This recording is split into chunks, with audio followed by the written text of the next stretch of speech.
Oke, pertama adalah ambil kertas kosong. Coba langsung dipraktikan ya. Ambil kertas kosong. Setelah ambil kertas kosong itu dengan posisi landscape atau melebar, melebar. Nah, asalkan harusnya gini ya, gini memanjang, ini gini. Nah, dua nah, ya, melebar ya. Terus kemudian atau horizontal boleh lah ya, yang gimana aja. Sambil Anda membaca buku yang akan diringkas. Nah, jadi baca bukunya teman-teman. Nah, buku apa yang teman-teman baca? Novel, cerpen boleh, atau buku bahasa Indonesia boleh. Terus kemudian apa? Buatlah peta konsep untuk masing-masing bab dari buku yang Anda baca. Jadi satu bab bikin yang tadi, bikin yang begini nih teman-teman. Nah, ini. Nah, ini kan, nah di gambar ini kan coba teman-teman apa namanya perhatikan ya di gambar itu. Di situ kan ada perubahan zat. Nah, sifat, pemisahan, nah itu jadi sifat-sifat dari itu atau hal-hal yang berkaitan dengan zat. Nah, teman-teman baca novel apa? Nah, itu kira-kira. Atau baca buku apa gitu kan ya. Kemudian tulis ide pokok dari bab yang sedang Anda baca di tengah kertas dengan menggunakan spidol warna. Boleh pakai spidol warna biar menarik maksudnya. Biar teman-teman itu bisa mengingat dengan jelas, ya. Dicoba. Kemudian tulis ide dengan kata kunci berupa kata atau frase. Frase itu kelompok kata hanya dua, misalnya gunung tinggi selesai. Misalnya gitu. Atau gambar yang diwakili ide pokok. Ya, intinya tulis inti-intinya ditulis nih di cabang.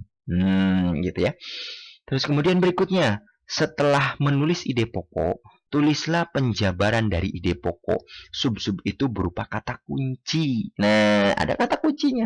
Jadi membuat apa namanya? Membuat eh, tadi paragraf tadi membuat peta konsep itu harus ada kuncinya. Kemudian berikutnya, hubungkan ide pokok dengan masing-masing subbab menggunakan sebuah garis. Dihubungkan kayak tadi kan. Terus bergaris. Nah, itu ya. Itu caranya ada di halaman 203. 203. Mohon ya, dibuat ya. Ini tugasnya teman-teman membuat peta konsep ya. Terus kemudian berikutnya kita teruskan lagi. Nah, lanjutannya, setelah Anda menuliskan penjabaran ide pokok sub-sub, Anda akan menemukan penjabaran dari ide pokok. Jadi ide pokok itu inti-inti dari kalimat itu kira-kira apalagi nih cabangnya. Nah, itu ya.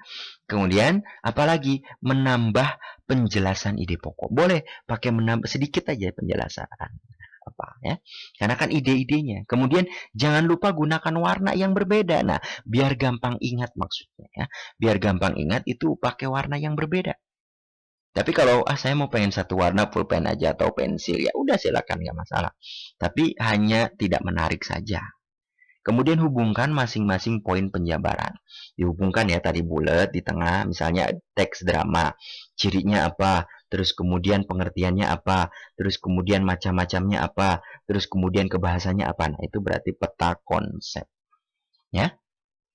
Jika kurang lengkap, Anda bisa melihat kembali dan menjabarkan ulang. Nah, jadi kalau kayaknya bukan gini, ya udah saya berubah lagi lah.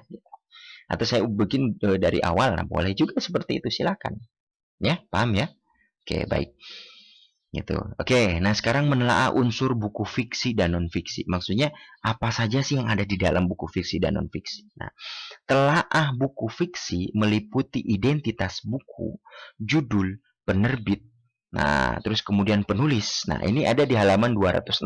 Coba dibuka dulu deh. Coba dibuka dulu ya. Takutnya teman-teman nggak paham gitu apa yang dimaksud. Nah, di situ ada contohnya teman-teman ya. Di situ ada contohnya. Itu menelaah di halaman 206. Itu ada ini apa namanya contoh identitas itu apa? Identitas buku itu teman-teman ya. Nah, contohnya ada judul, penulis, penerbit, terbitan, jumlah buku, kemudian ISBN dan sebagainya. Nah, kalau di buku paket teman-teman ini, di buku-buku paket ini ada di halaman pertama teman-teman. Nah, ini. Nah, ini yang disebut dengan identitas buku, teman-teman. Nah, ini identitas buku kelihatan ya. Nah, ini identitas buku namanya. Nah, makanya tadi ada penulis ada apa di halaman 206 itu contohnya di bawah itu. Nah, terus kemudian penerbit siapa, penulisnya siapa, tahun terbitnya, kotanya, tebal bukunya kalau ada, kalau nggak ada ya nggak usah. Kemudian jenis bukunya kira-kira fiksi, non-fiksi, dan sebagainya.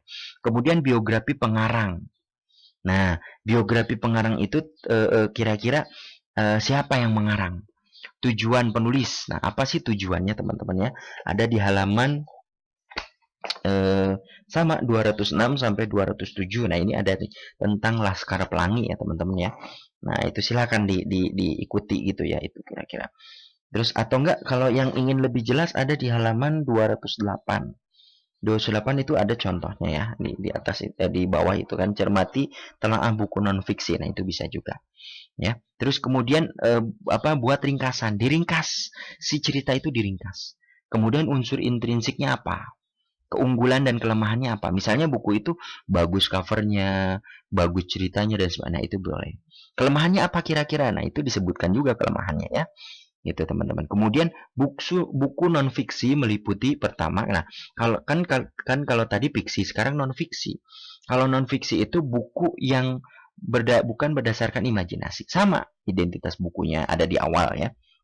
Ada di halaman ini teman-teman, 208. Nah, itu buku non fiksi. Kalau buku fiksi ada di halaman 206.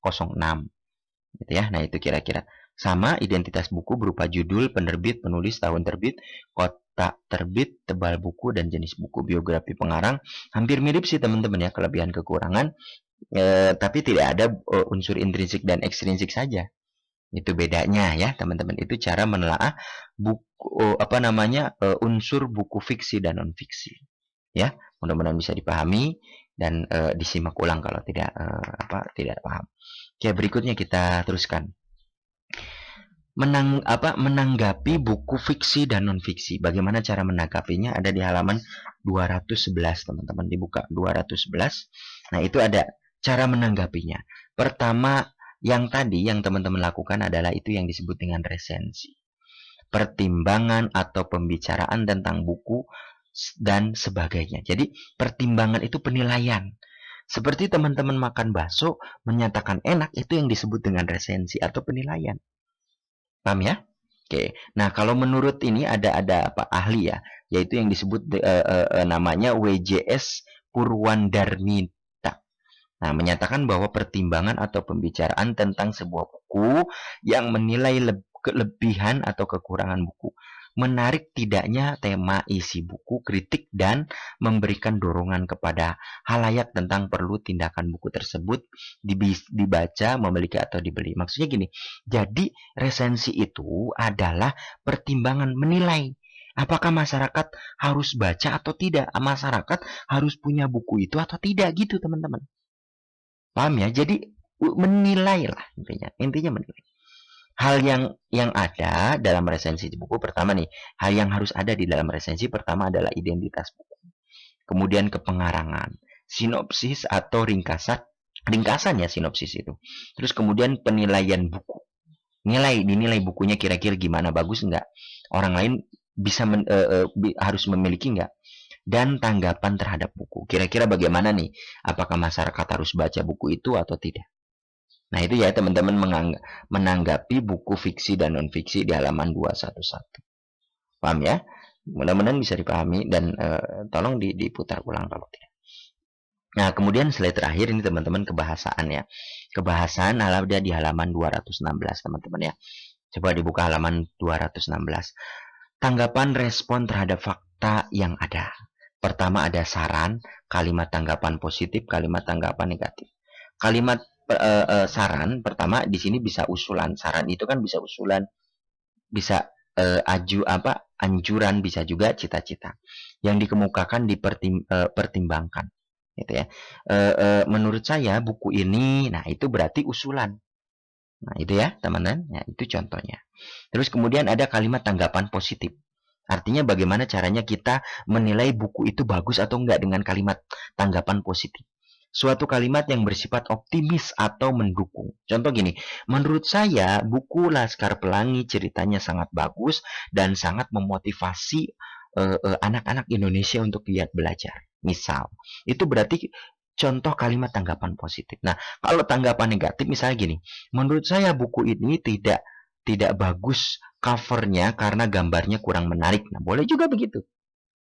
Nah, itu ya teman-teman ya. Jadi harus menggunakan kalimat-kalimat yang sesuai dengan kebahasaannya. Oke ya, itu ya kira-kira. Oh, sudah habis. Baik itu teman-teman kira-kira yang dapat bisa disampaikan. Mohon disimak ulang.